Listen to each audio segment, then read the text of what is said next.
আসসালামু আলাইকুম, আশা করি আপনারা সবাই ভালো আছেন। আফগানদের আর বিমানবন্দর যেতে দেওয়া হবে না, তালেবান।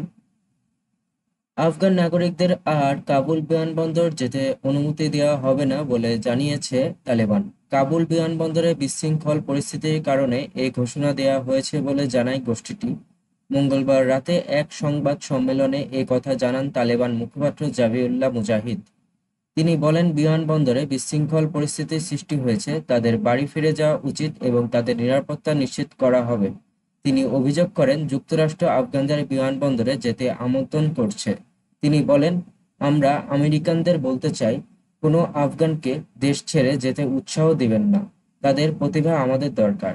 সংবাদ সম্মেলনে তালেবান মুখপাত্র জানান, আফগান মিডিয়া, হাসপাতাল, স্কুল, কলেজ, বিশ্ববিদ্যালয় পুনরায় খুলে দেওয়া হবে এবং স্থানীয় সরকারের কাজ পুনরায় চালু হবে। তো আপনাদের কি মতামত তা কমেন্ট করে জানাতে পারেন। ভিডিওটি ভালো লাগলে বাংলা খবর চ্যানেলটিকে সাবস্ক্রাইব করবেন। সবাই ভালো থাকুন, সুস্থ থাকুন। আল্লাহ হাফিজ।